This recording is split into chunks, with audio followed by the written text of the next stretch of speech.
السلام علیکم معاذ، میں تیار ہو گئی ہوں اور باہر تمہارا انتظار کر رہی ہوں۔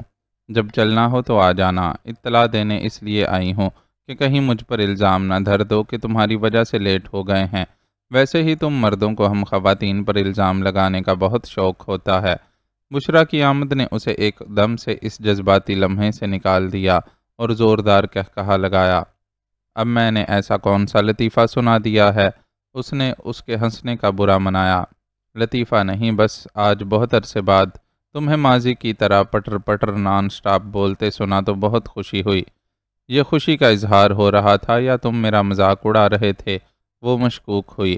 اس بحث میں الجھے رہے تو ہمیں سچ مچ ہسپتال پہنچنے میں دیر ہو جائے گی اور میں تم پر اس تاخیر کا الزام رکھنے میں بالکل حق بجانب ہوں گا۔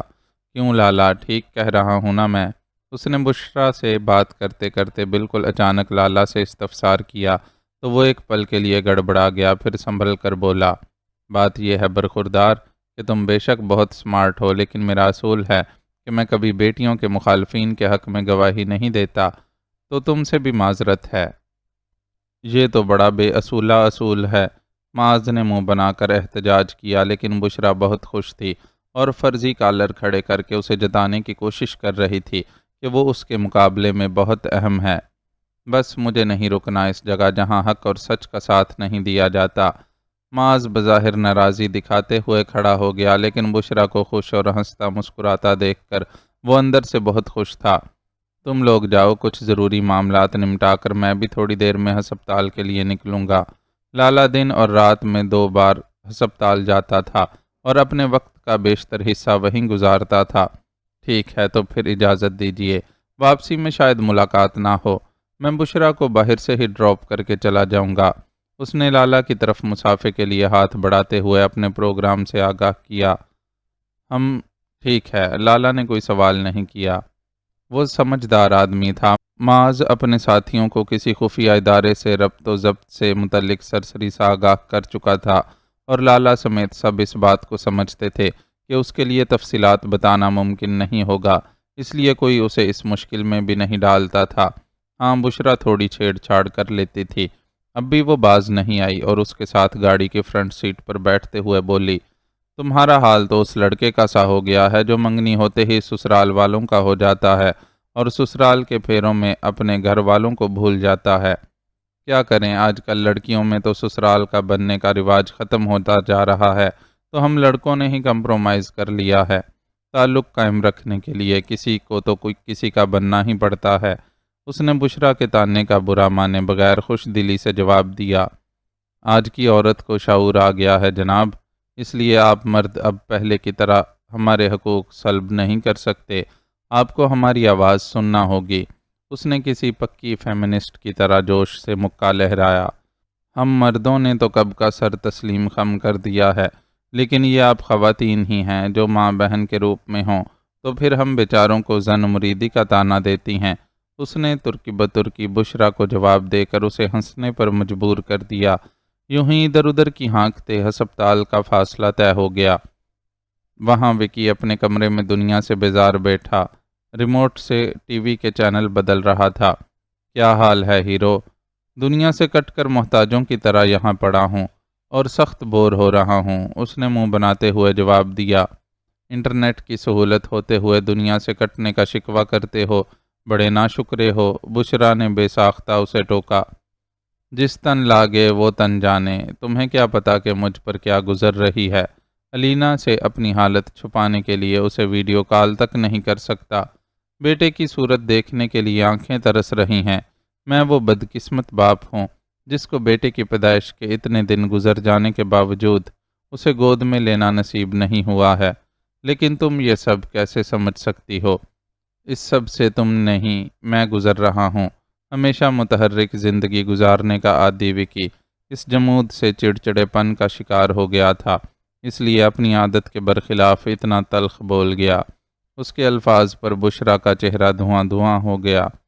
وکاس، معاذ نے تڑپ کر وکی کو کچھ کہنا چاہا، لیکن بشریٰ نے اسے ہاتھ کے اشارے سے بولنے سے روک دیا اور خود وکی کی آنکھوں میں آنکھیں ڈال کر بولی، میں یہ سب ایسے سمجھ سکتی ہوں کہ میں نے اپنی آنکھوں سے اپنے ماں باپ کو بے بسی کی موت مرتے دیکھا ہے، میں بے گھری کے عذاب سے گزری ہوں، میں نے اپنی عزت کھوئی ہے، حسن گنوایا ہے، دشمن کی قید میں جبر اور تنہائی کے شب و روز کاٹے ہیں، اور ایک ایسا ٹیڑھے میڑھے عذاب والا جسم لیے پھرتی ہوں جس کے ساتھ کبھی بھی پہلے جیسی نارمل زندگی نہیں گزار سکتی۔ اب تم مجھے بتاؤ کہ تمہارے ساتھ ایسا کون سا مسئلہ ہے؟ ٹھیک ہے زخمی ہو، لیکن ہر گزرتے دن کے ساتھ امپروو کر رہے ہو، اور انشاءاللہ جلد پہلے کی طرح زندگی گزارنے کے لائق ہو جاؤ گے۔ بیوی بچہ دور ہیں لیکن الحمدللہ سلامت ہیں، رابطے میں ہیں، اور تمہارے پاس ان سے ملنے کی امید بھی موجود ہے۔ تنہائی اور بے عملی کے اس عرصے میں ہر سہولت سے مزین یہ شاندار کمرہ ملا ہوا ہے جہاں تمہارے چاہنے والے پابندی سے تمہاری مزاج پرسی کے لیے آتے ہیں اور تم سے تمہاری تنہائی بانٹتے ہیں، لیکن تم عجیب انسان ہو جو نعمتوں کو شمار کرنے کے بجائے بس تکلیف کو یاد رکھے ہوئے ہو، اور دوسروں کو بتاتے ہو کہ وہ تمہاری تکلیف کو نہیں سمجھ سکتے۔ وہ بولنے پر آئی تو بلا تکان بولتی چلی گئی اور وکی کے دماغ کے سارے پیچ کس کر رکھ دیے۔ اس کے پاس اس سچ کی طاقت تھی جس سے وکی خود بھی اچھی طرح واقف تھا، چنانچہ خود پر طاری، کنوتیت اور خود ترسی کے دورے سے فوراً ہی باہر نکل آیا اور نہایت شرمندگی سے بولا، "I am really very sorry بشرا، تم تو واقعی ہم سب کے لیے عزم و ہمت کی وہ زندہ مثال ہو جس کے سامنے ہوتے ہوئے ہم میں سے کسی کا شکایت کرنے کا حق ہی نہیں بنتا۔ ہم سب کے حصے میں تمہارے مقابلے میں واقعی بہت کم تکالیف آئی ہیں۔ میرا مقصد تمہیں شرمندہ کرنا نہیں تھا وکاس، میں بس تمہیں یہ احساس دلانا چاہتی تھی کہ تمہارے پاس اچھے وقت کی امید موجود ہے، تو اس امید کے سہارے اس مشکل کو ہنس کر کاٹ لو۔ بشرا نے اعلیٰ ظرفی کا مظاہرہ کرتے ہوئے فوراً ہی اس کی معذرت قبول کر لی اور اسے نرمی سے سمجھایا۔ اس موقع پر معاذ نے گفتگو میں دخل دیا اور اطلاع دینے والے انداز میں بولا، بشرا بالکل ٹھیک کہہ رہی ہے، ویسے بھی لالا نے پروگرام طے کر رکھا ہے کہ تمہارے ٹھیک ہوتے ہی تمہیں لے کر علینا اور ابو کے پاس شفٹ ہو جانا ہے اور باقی کی زندگی اس پرسکون گاؤں میں گزارنی ہے۔ یہ کیسے ہو سکتا ہے؟ ٹھیک ہے میں علینا اور اپنے بیٹے سے ملنے کے لیے وہاں جانے کو بے چین ہوں، لیکن اس کا یہ مطلب تو نہیں کہ میں ہمیشہ کے لیے وہاں جا کر بیٹھ جاؤں گا۔ میرا پروگرام آپ کے ساتھ طے ہے اور میں آپ کے ساتھ ہی جاؤں گا۔ یہ دیکھیے میں آپ کے بھیجے ہوئے نیو شو یعنی چین میں رائج ایک قدیمی زبان کے اسباق بھی اچھی طرح یاد کر رہا ہوں۔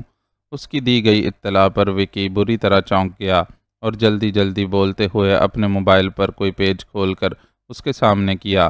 اس نے اسکرین پر نظر نہیں ڈالی کہ ظاہر ہے وہ سب اس نے ہی وکی کو بھیجا تھا اور اسے اس کو دیکھنے کی ضرورت نہیں تھی، لیکن لالا سے ہونے والی گفتگو کے بعد اس کی سوچ میں تبدیلی آئی تھی اور وہ وکی کو اس حوالے سے سمجھانا چاہتا تھا، چنانچہ ہلکا سا کھنکارتے ہوئے بولا، مجھے لالا کا پروگرام اچھا لگا ہے، تمہیں اس پر غور کرنا چاہیے۔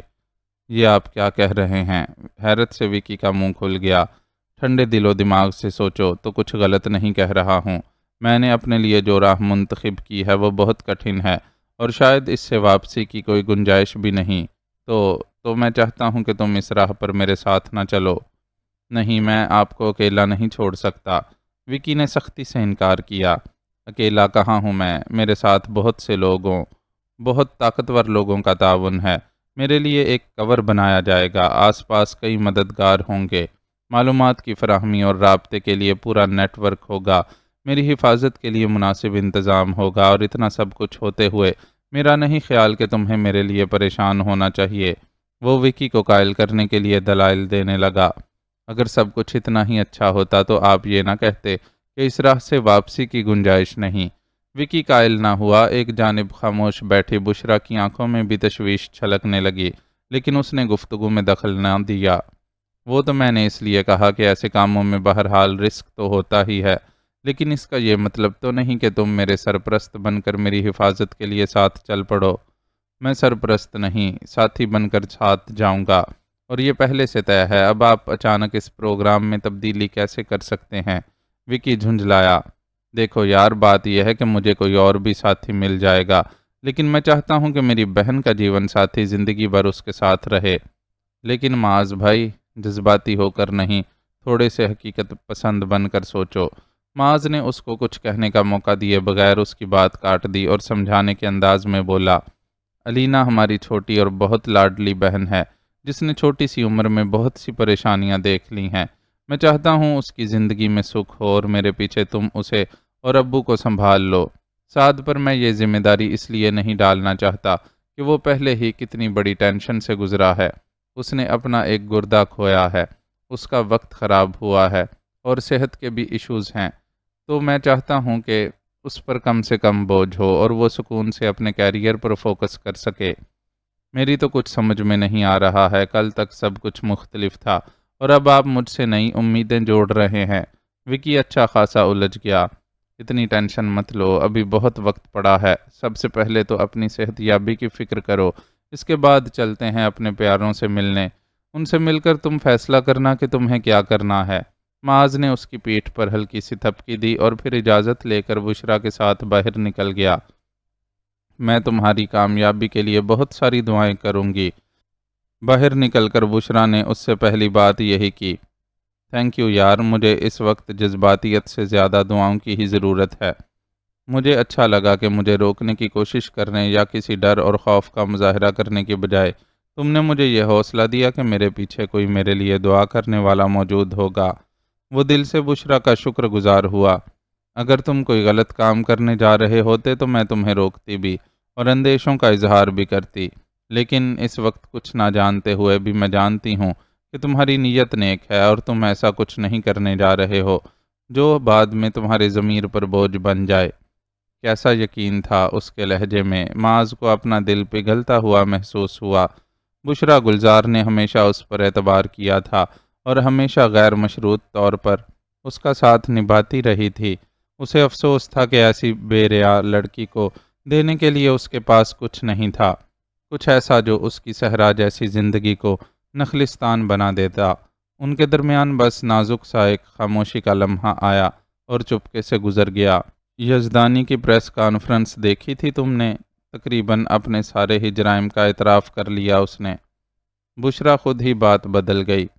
خوش نصیب ہے وہ کہ اس نے مرنے سے پہلے اپنے ضمیر کی آواز سن لی، ورنہ لوگوں کو مرتے دم تک توبہ کی توفیق نہیں ہوتی۔ وہ جانتا تھا کہ یزدانی کس کی تحویل میں ہے اور کون کون سے انکشافات کر چکا ہے۔ ملک دشمن عناصر کی بیخ کنی اور میڈم ایکس کے نیٹ ورک کو توڑنے کا سلسلہ تو پہلے ہی جاری تھا۔ یزدانی کا تعاون حاصل ہونے سے مزید سہولت ہو گئی تھی۔ ٹھیک کہہ رہے ہو تم، اب عرفان اللہ کو ہی لے لو۔ یزدانی کو اگر بیٹے کی موت کا جھٹکا لگا تھا تو اس کا بیٹا بھی تو جیتے جی مردوں سے بدتر حالت میں پڑا تھا، لیکن اس پر کوئی اثر ہی نہیں ہوا۔ بشریٰ نے افسوس سے تبصرہ کیا۔ کچھ لوگوں کے دلوں پر مہر لگ جاتی ہے۔ ایسے لوگ نہ صرف اپنے ساتھ سیاہ اعمال نامہ لے کر جاتے ہیں بلکہ اپنے پیچھے بھی اپنے گناہ کی پیداوار چھوڑ جاتے ہیں۔ معاذ کے دھیرے دھیرے آگے بڑھتے قدم رکے اور اس نے ایک جھٹکے سے اپنے دائیں ہاتھ پر موجود کمرے کا دروازہ کھولا۔ کھلے دروازے سے بستر پر لیٹا ایک بھیانک صورت شخص دکھائی دیا۔ دیکھو گناہ کتنے بھیانک ہوتے ہیں۔ اس نے بستر پر موجود شخص پر ایک نفرت بھری نگاہ ڈالی۔ بازل، بشریٰ کے لب پھڑپھڑائے۔ چہرے میں بہت سی تبدیلیوں کے باوجود اسے اپنے مجرم کو پہچاننے میں زیادہ دیر نہیں لگی تھی۔ اللہ کا قہر برسا ہے اس شخص پر۔ کل تک یہ لوگوں کی زندگیاں برباد کرتا تھا، آج اس لائق بھی نہیں رہا کہ اپنے جسم پر بیٹھنے والی مکھی کو بھی اڑا سکے۔ ریڑھ کی ہڈی میں لگنے والی گولی نے ہمیشہ ہمیشہ کے لیے معذور کر دیا ہے اسے، اور یہ ابھی صرف سزا کا آغاز ہے۔ اپنے کیے کی پوری پوری سزا پائے گا یہ درندہ۔ اس کے لہجے میں بازل کے لیے کوئی رحم نہیں تھا۔ واپس چلو یہاں سے، میں نہیں دیکھنا چاہتی اسے، مجھے گھبراہٹ ہو رہی ہے اسے دیکھ کر۔ بشریٰ نے اپنا رخ موڑ لیا۔ کم از کم ایک بار مزید تمہیں اس کا دیدار ضرور کرواؤں گا۔ ہاں، یہ ہو سکتا ہے کہ اس وقت تم تو کیا، اس کی پیدا کرنے والی ماں بھی اسے نہ پہچان سکے۔ بازل وہ شخص تھا جس کے لیے اس کے دل میں نرمی کی کوئی گنجائش نہیں تھی۔ ہوتی بھی کیسے کہ وہ جب جب اس شخص کو دیکھتا تھا، با حیا و با پردہ عائشہ بشریٰ کی والدہ کی اس بے بسی کا خیال آ جاتا تھا جو انہوں نے مرنے سے پہلے بیٹی اور شوہر کے سامنے ہونے والی آبرو ریزی پر محسوس کی ہوگی، اور بشریٰ تو اس کے ظلم کی زندہ مثال کے طور پر اس کے سامنے تھی۔ اس شخص کے لیے رحم اور معافی کی گنجائش نکلتی بھی تو آخر کیسے؟ میرا بیٹا، میرا شہزادہ، میری جان کا ٹکڑا، میں کتنا ترسی ہوں اپنی آنکھوں کی اس ٹھنڈک کے لیے، اب تو ایسا لگنے لگا تھا کہ میں اسے دیکھے بغیر ہی قبر کے اندھیروں میں اتر جاؤں گی۔ اعظم کا چہرہ بے تحاشا چومتے ہوئے وہ آنسو برساتی جا رہی تھی اور ساتھ ساتھ نہایت جذباتی لہجے میں بولتی بھی جا رہی تھی۔ گزرتے شب و روز کے ساتھ جوں جوں اس کی بیماری کی شدت بڑھ رہی تھی، وہ کمزور سے کمزور تر ہوتی جا رہی تھی، لیکن اس وقت اس کے کمزور بازوؤں میں جانے کہاں سے اتنی طاقت آ گئی تھی کہ اس نے اعظم کو سختی کے ساتھ بینچ لیا تھا اور اس پر اپنی ساری شدتیں نچھاور کر رہی تھی۔ پلیز سجل، تھوڑا آرام سے، دیکھو بچہ پریشان ہو رہا ہے اور گھبرا کر رونے لگا ہے۔ بیڈ سے کچھ فاصلے پر کھڑے عالم شاہ نے اسے نرمی سے سمجھایا۔ میں بہت پیاسی ہوں ادا سائیں، آج مجھے میری ممتا کو سیراب کر لینے دیں، بھیگے ہوئے لہجے میں کہہ کر اس نے ایک بار پھر پے در پہ اعظم کے رخسار چومے تو وہ مزید گھبرا گیا اور روتے ہوئے قریب کھڑی نیلی کی گود میں جانے کے لیے ہاتھ اٹھا اٹھا کر ہمکنے لگا۔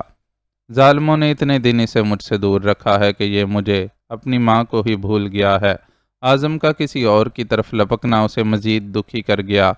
ایسی بات نہیں ہے عدی، یہ تو آپ کو بہت یاد کرتا تھا اور اس کی آنکھیں صاف بتاتی تھیں کہ یہ آپ کو تلاش کر رہا ہے۔ ابھی تو لگتا ہے کہ سفر کی تھکن اور نئے ماحول کی وجہ سے اسے کچھ سمجھ نہیں آ پا رہا، تھوڑی دیر میں دیکھیے گا کیسے آپ سے لاڈ کرتا ہے۔ نیلی نے سجل کے دکھ کو محسوس کر کے اسے سمجھایا۔ یہ بالکل ٹھیک کہہ رہی ہے سجل، ناسمجھ بچہ ہے، یہ تمہاری کیفیت کو سمجھ نہیں سکتا، جو تمہاری جذباتیت کے جواب میں خود بھی ایسا ہی ری ایکشن دے سکے۔ تم پہلے اسے ریلیکس ہونے اور ماحول سے مانوس ہونے کا موقع دو، پھر دھیرے دھیرے تمہیں بھی پہچان لے گا۔ عالم شاہ نے قریب آ کر اس کے شانے پر ہاتھ رکھتے ہوئے اسے سمجھایا، پھر مزید بولا، ایسا کرو ابھی تم اسے مس نیلوفر کے حوالے کر دو، یہ اسے بہلا لیں گی تو پھر تم آرام سے لے لینا۔ میرا بچہ مجھے بھول گیا ہے ادا سائیں، اور میں سامنے ہوتے ہوئے بھی اسے جی بھر کر پیار نہیں کر سکتی۔ اسے اعظم کا خود کو چھوڑ کر نیلی کی طرف لپکنا بری طرح دل پر لگا تھا، اس لیے وہ خود پھوٹ پھوٹ کر رونے لگی۔ پیار بھی کر لینا، لیکن ابھی تو اس بات پر شکر کرو کہ یہ بحفاظت تم تک پہنچ گیا ہے، اور یہ سب معاذ کی وجہ سے ممکن ہوا ہے۔ اس نے تم سے وعدہ کیا تھا نا کہ اعظم کو تم تک پہنچا کر دم لے گا، تو دیکھو اس نے اپنا وعدہ پورا کر دیا ہے، کیا تم اس کا شکریہ ادا نہیں کرو گی؟ عالم شاہ نے اس کی توجہ اعظم سے ہٹا کر دوسری طرف مبذول کرنے کی کوشش کی اور اس کوشش میں کامیاب رہا۔ سجل رونا دھونا بھول کر کچھ چونکی ہوئی سی دکھائی دی اور گردن کو دائیں بائیں گھماتے ہوئے متلاشی نظروں سے آس پاس دیکھا۔ کہاں ہیں معاذ صاحب؟ مجھے تو ان کا شکریہ ادا کرنا تھا۔ وہ ابھی پاکستان میں ہی ہیں اور آپ کے لیے پیغام بھیجا ہے کہ جس طوطے میں آپ کی جان بند تھی وہ طوطا آپ کے حوالے کر رہا ہوں۔ اب آپ کا بھی فرض بنتا ہے کہ ساری پریشانیاں بھول کر ہمت پکڑیں اور اپنے بیٹے کی خاطر اپنی بیماری سے بھرپور لڑائی لڑیں۔ نیلی نے غیر محسوس طریقے سے اعظم کو اس کی گود سے لے لیا اور ساتھ ہی معاذ کا پیغام بھی پہنچایا۔ کون سی بیماری؟ میں تو بھول ہی گئی ہوں کہ مجھے کوئی بیماری بھی ہے۔ اس نے جلدی جلدی ہتھیلی سے اپنے آنسو صاف کیے اور زبردستی مسکرانے لگی۔ اگر ایسی بات ہے تو اس کا مطلب ہے کہ تم ایک اور زبردست سے سرپرائز کا جھٹکا برداشت کر سکتی ہو۔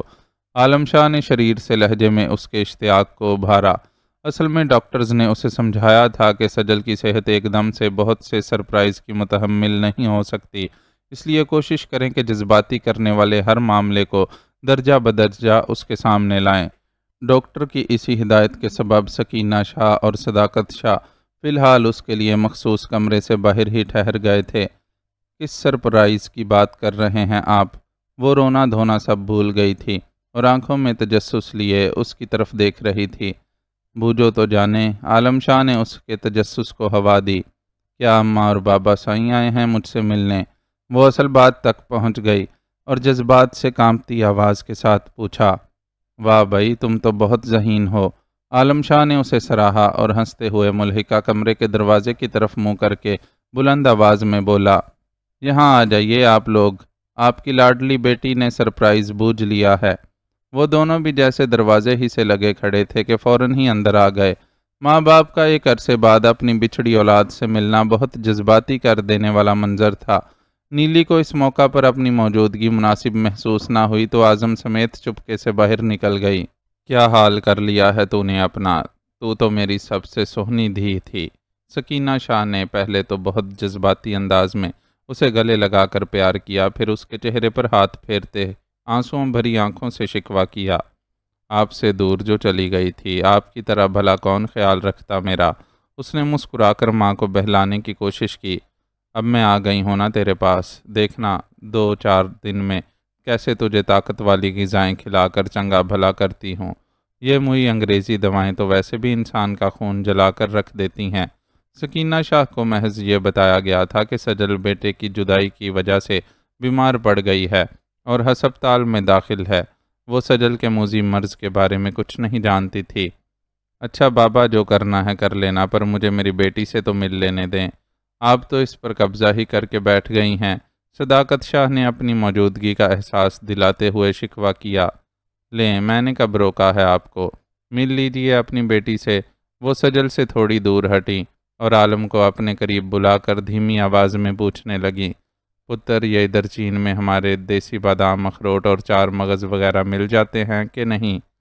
فکر نہ کریں اماں سائیں، یہاں سب ملتا ہے اور نمبر 1 کوالٹی کا ملتا ہے۔ عالم شاہ نے اسے تسلی دی اور کنکھیوں سے صداقت شاہ کی طرف دیکھا۔ یوں تو وہ اپنے سابقہ پروکار انداز میں ہی سجل سے ملے تھے، لیکن ان کا اندرونی کرب ان کے چہرے سے جھلک رہا تھا۔ انہیں یہاں آمد سے قبل ہی سجل کی بیماری کی تفصیلات سے آگاہ کر دیا گیا تھا، اور ایک باپ کی حیثیت سے وہ اپنی جوان بیٹی کو موت کے منہ میں جاتا دیکھ کر اندر ہی اندر تڑپ رہے تھے۔ کاش آپ ہمیں انڈیا نہ بھجواتے بابا سائیں، تو ہماری زندگیاں اتنے بڑے بڑے طوفانوں سے دوچار نہ ہوتیں۔ شکوہ کرنا اس کی خو نہیں تھی، لیکن اس وقت جانے کیسے باپ کے سامنے زبان پر شکوہ آ گیا۔ میں تجھ سے بہت شرمندہ ہوں میری دھی رانی۔ میں سوچ بھی نہیں سکتا تھا کہ عالم اور تمہیں پاکستان کے اس وقت کے حالات سے بچانے کے لیے جو فیصلہ کر رہا ہوں، وہ تم دونوں کے حق میں اتنا برا ثابت ہوگا اور تم لوگ پہلے سے بھی بڑی مشکلات میں گرفتار ہو جاؤ گے۔ صداقت شاہ کے لہجے میں بیک وقت شرمندگی اور پچھتاوے کے رنگ تھے۔ ایسا کچھ نہیں ہے بابا سائیں، آپ نے تو ہمارا بھلا ہی چاہا تھا، لیکن مقدر میں جو تکلیف ہو اس سے کون بچ سکتا ہے؟ عالم شاہ کو اپنے باپ کے لہجے کے یہ رنگ بالکل نہ بھائے، چنانچہ فوراً ہی انہیں اپنی باہوں کے گھیرے میں لے کر جذباتی سہارا دینے کی کوشش کی۔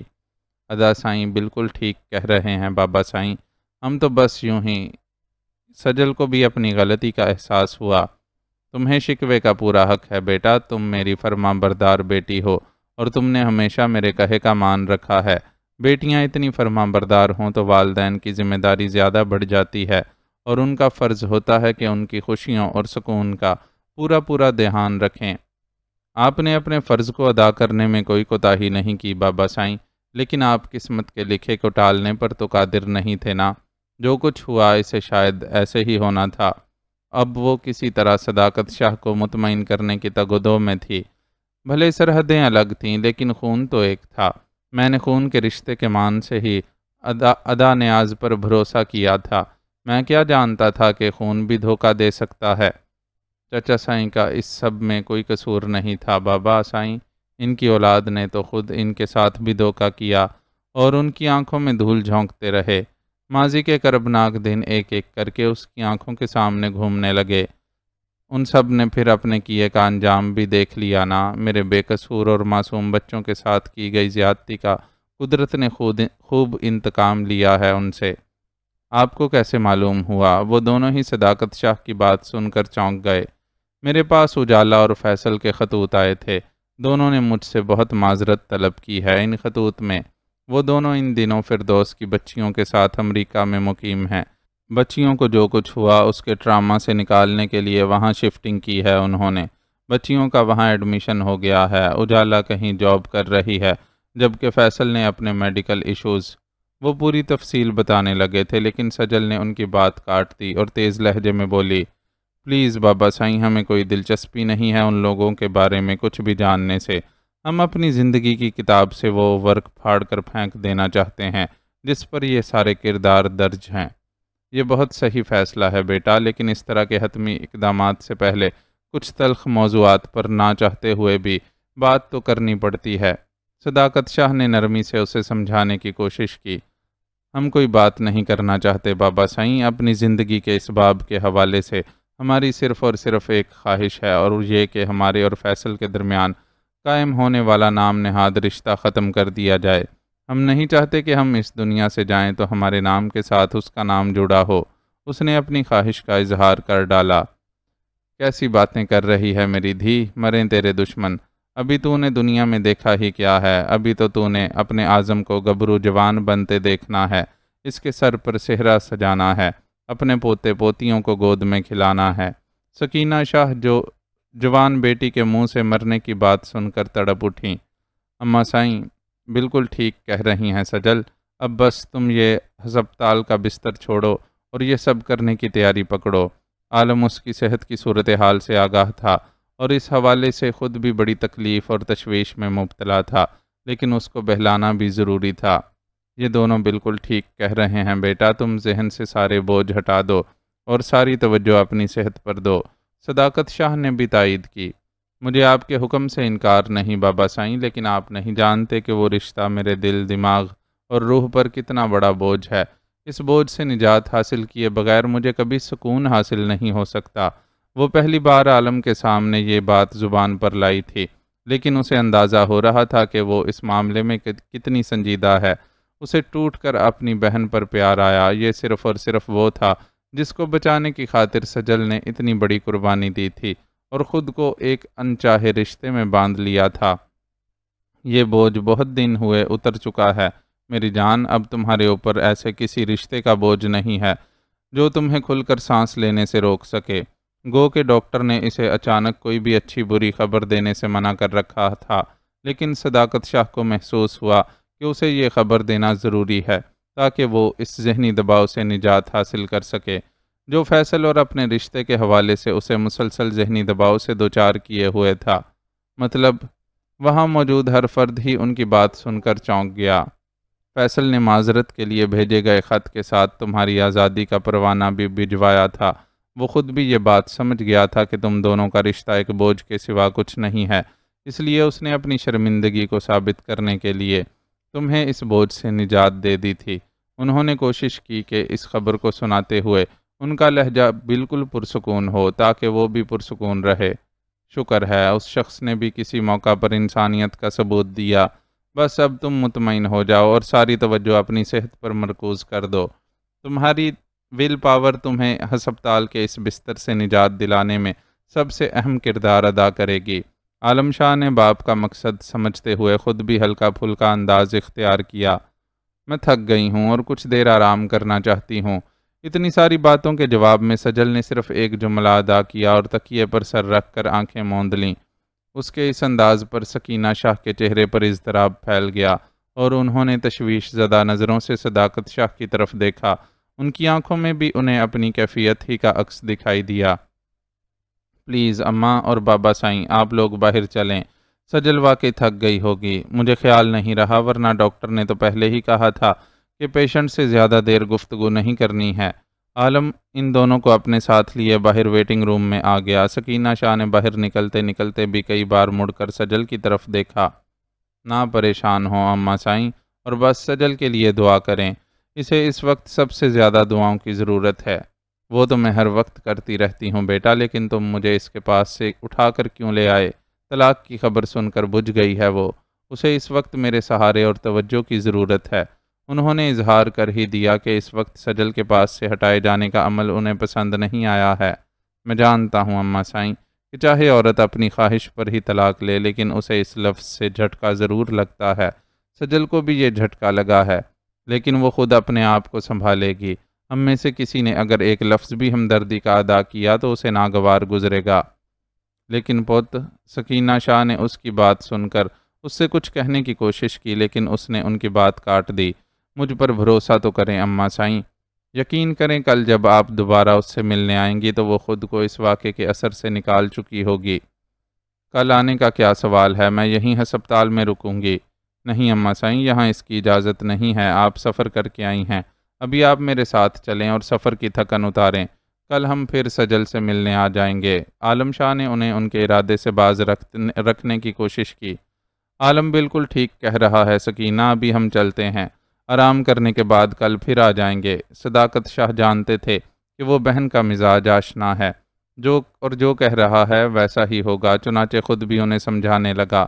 وہ بادل نخواستہ جانے کے لیے تیار ہوئیں۔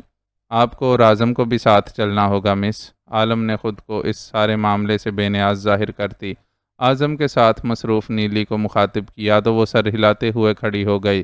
اعظم کی ضروریات کے ایک چھوٹے بیگ کے علاوہ ان سب کا سامان پہلے ہی سیدھا ان کی رہائش گاہ پر پہنچایا جا چکا تھا، اس لیے اس وقت وہاں سے جاتے ہوئے ایسا کچھ سمیٹنا نہیں تھا کہ روانگی میں وقت لگتا، لیکن نیلی تذبذب کا شکار ہو گئی۔ کیا بات ہے، کوئی مسئلہ ہے کیا؟ عالم نے حیرت سے پوچھا۔ میرے خیال میں روانگی سے قبل ہمیں اعظم کو اس کی ماما سے ملوا دینا چاہیے، ایسا نہ ہو کہ ہمارے جانے کے بعد انہیں اس کا خیال آئے اور کوئی پریشانی کھڑی ہو جائے۔ اس نے عالم کو اپنے ذہن میں آنے والے خیال سے آگاہ کیا تو وہ سوچ میں پڑ گیا۔ کہہ تو آپ ٹھیک رہی ہیں، لیکن سجل اس وقت کوئی بھی مسئلہ ہو ایک ماں کے لیے اس کی اولاد سے بڑھ کر کچھ اہم نہیں ہوتا۔ آپ اعظم کو اس کی ماما سے ملنے دیں۔ اس نے اپنی بات پر اصرار کیا۔ ٹھیک ہے، آپ اعظم کو سجل سے ملوا کر لائیں، میں ذرا اماں اور بابا سائیں کو دیکھتا ہوں۔ عالم کچھ عجلت میں کہہ کر تیزی سے باہر نکل گیا کہ سکینہ شاہ اور صداقت شاہ باہر جا چکے تھے اور وہ نہیں چاہتا تھا کہ اجنبی جگہ ہونے کی وجہ سے انہیں کسی قسم کی پریشانی کا سامنا کرنا پڑے۔ میں اندر آ سکتی ہوں؟ اس کے جانے کے بعد نیلی نے ملحقہ کمرے کے دروازے پر دستک دی اور نرمی سے پوچھا۔ سجل کے پاس انکار کی گنجائش نہیں تھی کہ اس کی گود میں موجود اعظم خود سب سے بڑا اجازت نامہ تھا۔ آ جاؤ پلیز۔ وہ ذہنی اور جسمانی دونوں طور پر تھک چکی تھی، اس لیے اٹھ کر بیٹھنے کی تو ہمت نہیں کر سکی، لیکن کوشش کر کے ہونٹوں پر تبسم سجا لیا۔ ہم لوگ یہاں سے جا رہے تھے تو میں نے سوچا اعظم کو آپ سے ملوا دوں۔ نیلی چھوٹے چھوٹے قدم اٹھاتے ہوئے اس کے قریب جا پہنچی۔ اعظم کو کہاں لے جا رہی ہو؟ اسے یہاں میرے پاس ہی رہنے دو نا۔ سجل بیٹے کے جانے کا سن کر بے چین ہونے لگی۔ یہاں کسی کو اسپیشلی بچوں کو رکنے کی اجازت نہیں ہے نا، تو مجبوراً ہمیں اعظم کو لے جانا پڑے گا، لیکن آپ فکر نہ کریں، کل میں اسے آپ سے ملانے ضرور لاؤں گی۔ نیلی نے اسے تسلی دی اور اعظم کو اس کے قریب ہی بستر پر بٹھا دیا، جس پر اعظم کچھ ناگواری کا اظہار کرتے ہوئے ٹھنک کر اس سے واپس گود میں لینے کی فرمائش کرنے لگا۔ اچھا ہے یہ ہمیں بھول کر تم سے مانوس ہو گیا ہے، کم از کم ہمارے دنیا سے جانے کے بعد یہ ہماری ممتا کے لیے ہڑکے گا تو نہیں۔ سجل کے لہجے کی حسرت و یاسیت نے نیلی کے دل پر چرکا سا لگایا۔ وہ دن رات مومی کے جانے کے غم میں اندر ہی اندر سلگتی رہتی تھی اور اسے لگتا تھا کہ دنیا کا کوئی غم اس کے غم سے بڑا نہیں ہے، لیکن یہاں ایک ماں جس بے بسی سے دوچار تھی، اس نے اس کے دل پر گہرا اثر کیا۔ مایوس نہ ہوں، اللہ آپ کو ضرور صحت دے گا اور آپ اپنی آنکھوں سے اپنے بیٹے کی ساری خوشیاں دیکھیں گی۔ دینے کو تسلی کے سوا اس کے پاس بھی کچھ نہیں تھا۔ سجل اس تسلی پر دھیان دینے کے بجائے اعظم کو پیار کرنے لگی۔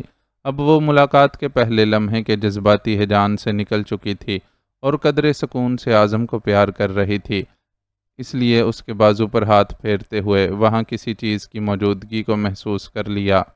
یہ کیا ہے؟ اس نے فوراً ہی اعظم کی آستین اوپر کی اور اعظم کے بازو پر تعویذ کے سے انداز میں بندھی کوئی شے دیکھ کر شدید حیرت سے دریافت کیا۔ یہ معاذ بھائی نے اس کے بازو پر باندھا تھا۔ انہوں نے بتایا تھا کہ اس کپڑے میں ایک حیرت انگیز پتھر سلا ہوا ہے۔ یہ پتھر انہیں کسی ہندو جوگی نے دیا تھا۔ اس پتھر کی خصوصیت یہ ہے کہ اگر کسی شخص کے جسم کو چھو رہا ہو تو اس کے جسم کا کوئی سگنل کہیں نہیں پکڑا جاتا، یہاں تک کہ سانپ، بچھو اور دیگر کیڑے مکوڑے بھی اس فرد سے دور رہتے ہیں۔ اس نے معاذ کی فراہم کردہ معلومات سے سجل کو آگاہ کیا۔ یہ تو کوئی بہت ہی انوکھا اور طلسماتی پتھر ہے۔ سجل نے سن کر حیرت کا اظہار کیا۔ کچھ ایسی ہی بات ہے، میں آپ کو بتاؤں کہ جب تک یہ پتھر اعظم کے بازو پر نہیں بندھا تھا، ہم اسے لے کر جہاں بھی جاتے تھے دشمن ہمارے پیچھے پیچھے وہاں پہنچ جاتے تھے، لیکن اس کو باندھنے کے بعد سے اتنا سکون ہو گیا ہے کہ ہم اعظم کو لے کر یہاں تک آ گئے ہیں اور کسی کو خبر ہی نہیں ہو سکی۔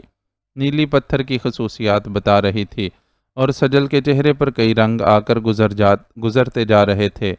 اس پتھر کو معاذ صاحب خود باندھا کرتے تھے؟ اس نے اپنے اندازے کی تصدیق کے لیے نیلی سے پوچھا۔ بالکل جی، معاذ بھائی کے کون سے تھوڑے دشمن ہیں، سارا وقت تو جان ہتھیلی پر لیے پھرتے ہیں۔ نیلی کے روانی سے دیے جواب پر اس کی آنکھیں بھر آئیں۔ وہ اس شخص کے اپنے لیے احسار کی حد پر آبدیدہ تھی جس کے لیے اس کے مفاد کے آگے اپنی جان کی بھی کوئی اہمیت نہیں تھی۔ ایسے کون کسی کو چاہتا ہے، اتنی شدت کس کے جذبوں میں ہوتی ہے، کون انکہی محبت کے لیے اس حد تک جاتا ہے؟ ہر سوال کے جواب میں اس کے سامنے بس ایک نام تھا، معاذ احمد ولد خاور احمد کا نام۔ تو یہ تمہارا حتمی فیصلہ ہے؟ تاجور نے مہناز کی طرف کھوجتی نظروں سے دیکھا۔ بالکل حتمی، قطعی ناقابل تبدیل، مہناز نے اٹل لہجے میں اسے جواب دیا۔ کیا تمہیں یہ لگ رہا ہے کہ اب بازل کبھی واپس نہیں آئے گا؟ مجھے اس کے آنے نہ آنے سے کوئی غرض نہیں ہے۔ اوہ، تاجور نے اپنے ہونٹوں کو گولائی میں سکیڑ کر اس کے پورے وجود پر ایک طنزیہ نظر ڈالی۔ اتنی بہادری کہاں سے آئی تمہارے اندر؟ بازل ہی کی دین ہے، میں نے اس کی رکھیل بننا اس لیے قبول کیا تھا کہ آوارہ کتوں کے جبڑوں تلے بمبوڑے جانے سے بچ کر کسی ایک محفوظ ٹھکانے پر رہ سکوں، لیکن اس نے خود مجھے اس بری طرح بمبوڑا کہ میں جیتے جی موت کا ذائقہ چکھ کھائی، اور جو موت کا ذائقہ چکھ لیتا ہے نا، وہ پھر ہر خوف سے آزاد ہو جاتا ہے۔ مہناز کی آنکھوں میں بازل کے لیے واضح نفرت تھی۔ وہ آخری بار کب آیا تھا تمہارے پاس؟ تاجور نے بے بس سے لہجے میں پوچھا، تو مہناز نے پل بھر میں اس سجی سنوری طرح عورت کو کسی بوسیدہ کھنڈر میں ڈھلتے محسوس کیا۔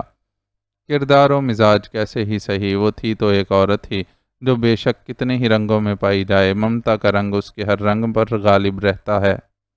میں اس کے آنے کو بھول گئی ہوں، اور مجھے صرف یہ یاد ہے کہ وہ ہمیشہ کے لیے میری زندگی سے نکل چکا ہے۔ اگر کبھی آپ کی اس سے ملاقات ہو تو اس سے یہ بات ضرور بتا دیجیے گا۔ دوسری صورت میں اب نقصان میرا نہیں، اس کا ہوگا۔ بے شک اس ایک پل میں مہناز نے میڈم تاجور کے لیے اپنے دل میں ہمدردی محسوس کی تھی، لیکن اس کا اظہار غیر ضروری سمجھا تھا۔ ایک ایسی عورت جو اپنے بیٹے کو معاشرے کا ناسور بنانے میں پوری طرح ملوث تھی، کسی صورت ہمدردی کے لائق نہیں تھی۔ کس کی شہ پر اتنا زور دکھا رہی ہو؟ تاجور نے اسے تیز نظروں سے دیکھا۔ میں صرف یہ سمجھ گئی ہوں کہ آپ کا بیٹا کوئی شہزور نہیں ہے جو میں اس سے ڈر کر رہوں۔ یہ میری زندگی ہے اور اسے میں خود گزاروں گی۔ آج وہ بھی کسی سے دبنے کے لیے تیار نہیں تھی۔ میرے اتنے احسانات کا یہ بدلہ دے رہی ہو تم؟ یاد ہے جب میرے پاس آئی تھیں تو کچھ بھی ڈھنگ سے نہیں جانتی تھیں۔ یہ میں تھی جس نے تمہیں اتنا گروم کیا کہ تم ہر کسٹمر کی ڈیمانڈ بن گئیں۔ سارا کمال آپ کا ہی تھا، تو پھر کیا مسئلہ ہے؟ آپ کے سلون میں درجنوں لڑکیاں ہیں، کریں انہیں گروم اور بنا دیں سب کو مہناز۔ رہی جہاں تک احسان کی بات، تو مت بھولیں کہ آپ نے مجھ پر جتنی انویسٹمنٹ کی تھی اس سے کئی گنا زیادہ پروفٹ حاصل کر چکی ہیں، اس لیے اب میری طرف آپ کا کوئی حساب نہیں بنتا۔ مہناز نے بھی اسے دو ٹوک جواب دیا اور شانے سے بیگ لٹکا کر کھڑی ہو گئی۔ اگر تم میرے سیلون میں کام جاری رکھو تو میں تمہیں موجودہ پیکج سے 3 گنا زیادہ سیلری دوں گی۔ تاجور جانتی تھی کہ اس کے پاس کام کرنے والی لڑکیوں میں جو کوالٹی مہناز کے کام کی ہے وہ کسی اور میں نہیں، اس لیے ساری اکڑ چھوڑ کر سودے بازی شروع کر دی۔ اس قدردانی کا شکریہ۔ مہناز کے ہونٹوں پر ایک طنزیہ سی مسکراہٹ دوڑی۔ پھر تم کب سے ہمیں دوبارہ جوائن کر رہی ہو؟ تاجور نے اس کی مسکراہٹ کا مفہوم سمجھے بغیر بے چینی سے پوچھا، اور سگریٹ کیس سے ایک سگریٹ نکال کر لائٹر کی تلاش میں ادھر ادھر نظریں دوڑانے لگی۔ لائٹر ایش ٹرے کے ساتھ ہی پڑا تھا، لیکن اپنی مضطرب کیفیت کی وجہ سے وہ اسے فوکس نہیں کر سکی۔ مہناز نے جھک کر لائٹر اٹھایا اور اسے جلا کر تاجور کے ہونٹوں کے بیچ دیا سگریٹ سلگاتے ہوئے بولی، میری طرف سے یہ ہماری آخری ملاقات ہے، اور میری خواہش ہے کہ آئندہ اتفاقاً بھی آپ یا آپ کے بیٹے سے میرا سامنا نہ ہو۔ اپنی کہہ کر وہ پلٹی اور تیز تیز قدموں سے باہر کی طرف بڑھ گئی۔ اچھی طرح جانتی تھی کہ اس وقت سگریٹ نہیں میڈم تاجور کو سلگھا کر جا رہی ہے۔ بہت دیر لگا دی واپسی میں۔ وہ باہر گاڑی میں بشرا کو اپنا منتظر چھوڑ کر آئی تھی۔ جیسے ہی دروازہ کھول کر ڈرائیونگ سیٹ پر بیٹھی بشرا بول اٹھی، دیرینہ شناساؤں کو الوداع کہنے میں کچھ وقت تو لگ ہی جاتا ہے۔ مہناز کے لبوں پر ایک پھیکی سی مسکراہٹ دوڑی۔ اس سے قبل کہ بشرا کوئی جوابی تبصرہ کرتی، اس کا موبائل بجنے لگا۔ معاذ کی کال آ رہی تھی۔ اس نے کال ریسیو کی۔ 1 منٹ مزید وہیں رکی رہو اور اپنے بائیں جانب دیکھو، معاذ نے بغیر کسی تمہید کے اسے ہدایت دی، تو بے ساختہ اس کی گردن گھوم گئی۔ وہاں ایک بڑی گاڑی آ کر رکی تھی اور اس کے چاروں دروازے تیزی سے کھلے تھے۔ ان دروازوں نے بیک وقت 4 تنوں مند نقاب پوشوں کو اگلا۔ وہ چاروں بائیں جانب کے عقبی دروازے پر جمع ہوئے اور عقبی نشست سے ایک گٹھڑی سی کھینچ کر نکالنے کے بعد اسے اپنے ہاتھوں پر اٹھائے فٹ پاتھ کی طرف بڑھے۔ گٹھڑی کو فٹ پاتھ پر رکھ کر وہ واپس پلٹے تو بشریٰ کو پہلی بار اندازہ ہوا کہ فٹ پاتھ پر رکھی جانے والی شے محض گٹھڑی نہیں ہے، وہ ایک انسانی وجود تھا۔ وہ فون کان سے لگائے لگائے ایک جھٹکے سے دروازہ کھول کر گاڑی سے باہر نکلی۔ مہناز جو گاڑی سٹارٹ کر چکی تھی، اس کی اچانک حرکت پر چونک گئی۔ کہاں جا رہی ہو؟ اس نے آواز لگا کر پوچھا، لیکن بشریٰ کو اسے جواب دینے کی فرصت نہیں تھی۔ اس کی نظریں فٹ پاتھ پر پڑے انسانی وجود اور کان معاذ کی آواز پر لگے تھے، یہاں تک کہ اس نے گاڑی میں تیزی سے بیٹھ کر روانہ ہوتے نقاب پوشوں پر بھی دھیان نہیں دیا تھا۔ تمہاری خواہش تھی نا کہ وہ مردوں سے بدتر حالت میں کسی ایسی جگہ پر پڑا ہو جہاں ہر وقت بہت سی عورتوں کا آنا جانا ہو، اور وہ انہیں دیکھ دیکھ کر شدت سے اپنی گناہ آلود زندگی کو یاد کرے۔ لو، تمہاری وہ خواہش پوری ہوئی، تمہارا مجرم اپنے بدترین انجام کو پہنچا۔ معاذ بول رہا تھا اور وہ قدم قدم اس بے جان گٹھڑی کی طرف بڑھ رہی تھی جس کے پورے وجود میں صرف آنکھیں ہی حرکت کر سکتی تھیں۔ وہ اس گٹھڑی کے مقابل جا کر کھڑی ہوئی تو کال کا سلسلہ منقطع ہو گیا اور گٹھڑی کی آنکھیں گردش کرتی اس کے چہرے پر آ ٹھہریں۔ بالوں سے بالکل محروم، بالکل انڈے کی طرح چکنا سر، مندمل ہوتے زخموں سے بھری پیشانی، سوراخ زدہ جلے ہوئے رخسار جن سے اس کے ٹوٹے ہوئے جبڑے بھی صاف دکھائی دے رہے تھے، اور قطعی بے حس و حرکت جسم۔ کون کہہ سکتا تھا کہ یہ وہی ہے جو لوگوں کو بدترین اذیت سے گزارنے کی قدرت رکھتا تھا، جس کے ایک اشارے پر لوگوں کے جسموں سے روح کھینچ لی جاتی تھی، جو طاقت کے زوم میں بے بسوں کو رونتا پھرتا تھا، اور جس کی آنکھوں میں ہر وقت شیطانیت ناچتی رہتی تھی۔ وہ نظریں جو کسی نسوانی وجود پر پڑتی تھیں تو بے ساختہ ہی ان کی زد میں آنے والی اپنا جسم چرانے لگتی تھی، آج اس طرح بشریٰ کے چہرے پر ٹکی تھیں کہ ان میں بے بسی کے سوا کوئی رنگ نہیں تھا۔ ان نظروں کی بے بسی دیکھ کر اسے وہ وقت یاد آیا جب اس کی پردے دار ماں اس حیوان کی ہوس کی بھینٹ چڑھ رہی تھی، اور وہ اور اس کا باپ اپنی جگہ بے بس پڑے بری طرح تڑپ رہے تھے۔ تھینک یو معاذ، وہ زیر لب بڑبڑائی اور زمین پر نفرت سے تھوک کر واپسی کے لیے پلٹی۔ او مائی گاڈ! پلٹتے ہی اس نے اپنے پیچھے کھڑی مہناز کو دیکھا جو اس کی بے خبری میں گاڑی سے اتر کر وہاں تک آ گئی تھی۔ کتنی بری حالت ہے اس شخص کی، لیکن عجیب سی بات ہے کہ اسے دیکھ کر ترس آنے کے بجائے کراہت سی محسوس ہو رہی ہے۔ مہناز نے بولتے بولتے بے ساختہ ہی ایک ابکائی لی۔ بعض لوگ اپنے کرتوتوں کے سبب برے حالوں کو پہنچتے ہیں، اور یہ قدرت کی طرف سے ہوتا ہے کہ ایسے لوگوں سے ہمدردی کی بجائے نفرت و کراہت محسوس ہوتی ہے۔ بشریٰ نے اسپاٹ سے لہجے میں اس کی بات کا جواب دیا، شاید تم ٹھیک کہہ رہی ہو، لیکن اس سانس لیتے گوشت کے لوتھڑے کو اپنی حاجات پوری کرنے کے لیے کچھ تو چاہیے نا۔